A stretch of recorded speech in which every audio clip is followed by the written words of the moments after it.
তোমাদের দাদাভাই গেছে জিমে, আমি তাড়াতাড়ি করে দাঁতটা মেজে নিচ্ছি, কারণ হচ্ছে এখন একটু ফ্রেশ হয়ে ফেসবুক লাইভটা করে নেব। কারণ 10:30টায় ফেসবুক লাইভে আসলে না আমার সব কাজের দেরি হয়ে যাচ্ছে, তাই চেষ্টা করছি সকাল সকাল করে নেওয়ার। সকাল সকাল চলে এসেছে একটা parcel. Hello everyone, welcome back to my channel. চলে এসেছি আমি পিউ ফ্রম দুর্গাপুর। সবাই কেমন আছো? আশা করছি সকলেই ভালো আছো। আমিও বিন্দাস আছি। সকালবেলা তো দেখলেই যে একটা পার্সেল এলো, কি এসেছে সেটাই তোমাদেরকে একটু আনবক্সিং করে দেখাবো, তারপরে রান্নাঘরে যাব। আজকে সকাল সকাল লাইভটা করে নিয়েছি ফেসবুকে, অনেকটা মনে হচ্ছে ফ্রি লাগছে। সকাল সকাল করে নিলে কি হয় বলো তো, আমার কাজের কোনো সমস্যা হয় না। আর যখন আমি একটুখানি দেরি করে করি, মানে 10টা 10:30টার সময়, ওই টাইমটাতে আমার কাজের খুব সমস্যা হয় গো, বেলা হয়ে যায়। সকাল বেলা হলে না ভালো লাগে না। এই দেখো এই শাড়িটা, তোমাদের দাদাভাইকে বলেছি এই শাড়িটা আমাকে কিনে দাও, যেহেতু নিয়ে নাও। শাড়িটা কেমন হয়েছে বলো। আর আমার সত্যি কথা, সুতির ছাপা শাড়ি বলো, খুব শক্ত টাইপের শাড়ি আমি পছন্দ করি না। আমার খুব নরম টাইপের শাড়ি পরতেই ভালো লাগে। আর এটার সাথে একটা আজরাকের ব্লাউজ আমি অর্ডার করেছি, যদিও এখনো আসেনি, কিন্তু শাড়িটাই দেখো কেমন হয়েছে বলবেন, ঠিক আছে? ভালো লাগবে আমাকে, কি জানি, পরবো তো নিশ্চয়ই, কিন্তু ভালো লাগবে না কি জানি না। দেখো খুব সফট, একদম সফট, একদম।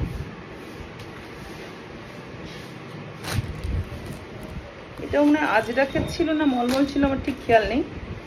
আর আঁচলটা দেখো, এটা এই শাড়িগুলো পরলে না ভালো লাগে বেশ।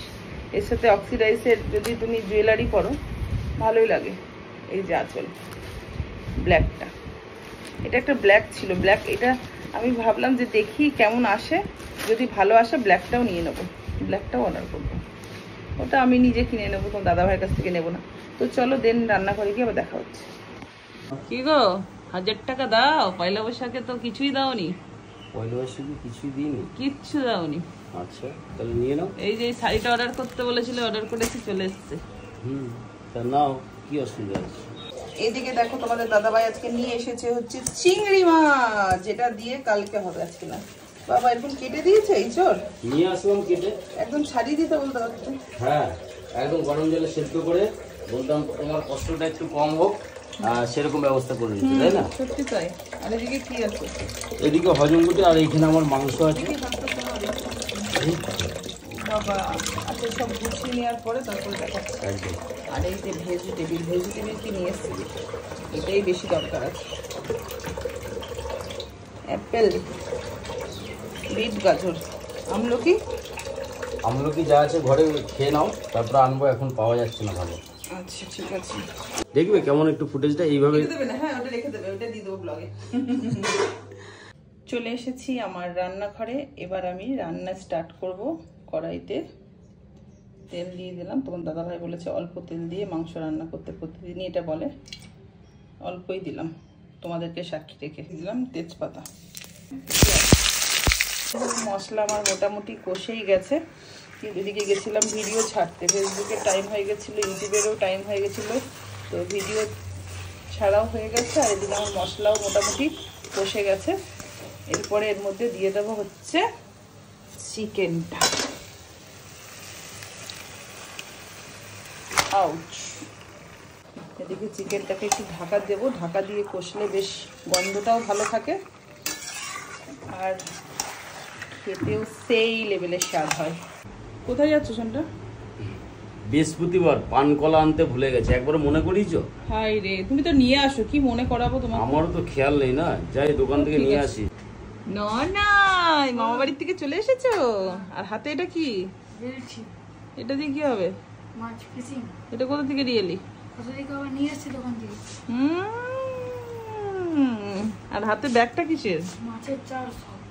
মাছের চার কিনে নিয়ে এসছিস মামা বাড়ি থেকে? সত্যি তুইও পারিস। চিকেন কমপ্লিট হয়ে গেছে, আর এদিকে হচ্ছে ভাত খেতেও বসে পড়েছে তোমাদের দাদাভাই। অনেকটা পরে করলে না, হাফ খাওয়া হয়ে গেল, ছেলেরও হাফ খাওয়া, এখন ক্যামেরা নিয়ে এসে দাদাভাই করতে বসেছে। না, আমার ফেসবুকে ভিডিও পোস্ট করার টাইম 1:30টায়, ভিডিওটা ওরা কপিরাইট স্ক্যান করতে টাইম লাগিয়ে দিল, ওর জন্য আমার লেট হয়ে গেল। ছেলে তো দেখো ভাত খেতে পারছে না, গরম না, এত ঘেমে গেছে দেখো আমার ছেলে, চোখ একদম বসে গেছে। ঘুমিয়েছিলি তার দিদা বাড়ি? হ্যাঁ অনেকক্ষণ ঘুমিয়েছি। চোখগুলো দেখো, চোখের তলাগুলো। এইদিক ওদিক ঘুরে বেরিয়েছে। ইস, আমি তো ফোন করেছিলাম সন্ধ্যাবেলা, তখন তো ছিলি না। কবে? কালকে? হ্যাঁ। কালকে ভূমিতে আমি মামুনি সব গেছিলাম ওই মাছের চারটা রান্না। এই শোনো, কি বলে, একজন লিখেছে বুঝেছো তো, ছেলে যে মাছটা ধরেছে না 1.5 কেজি সাইজের, যে রুই মাছ তো, এটা নাকি? হ্যাঁ ওটা 1.5 কেজিরও উপরে হবে।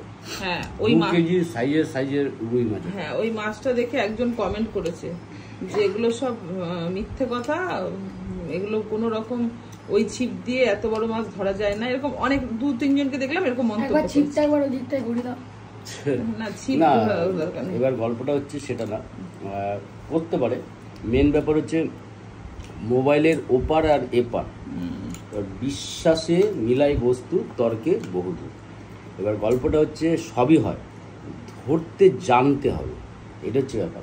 সে হয়তো জানে না যে রড ছিপে, মোটা বড় রড ছিপে যে 1.5 কিলো 2 কিলো সাইজের রুই মাছ উঠে যায়, সে হয়তো ধরতে জানে না, তার জন্য হয়তো সে বলেছে। কিন্তু তাই নিয়ে কিছু কি যায় আসে তোমার? না, আমার কিচ্ছু এসে যায় না। ব্যাস, আমি তো জানি তাহলে কি আমার ছেলে কি পারে না পারে। দেখো, হাতের 5টা আঙুল সমান না। অনেকেই আমার পরিবারে এসে, অনেক মানে খুবই কম সংখ্যক এসে পরে এরকম নেগেটিভ কমেন্ট করে, তাতে আমার কিচ্ছু যায় আসে না, তাই না? চলো ভিডিওটাকে এন্ড করো, অনেক বড় হয়ে গেছে, আমিও খাবো। যদি আমাদের ভিডিওটা ভালো লাগে তাহলে সবাই লাইক, কমেন্ট অ্যান্ড শেয়ার করবে। আর যারা নতুন বন্ধু তারা অবশ্যই আমাদের পাশে থাকবে আর যুক্ত হবে। আজকের মতো টাটা, বাই বাই।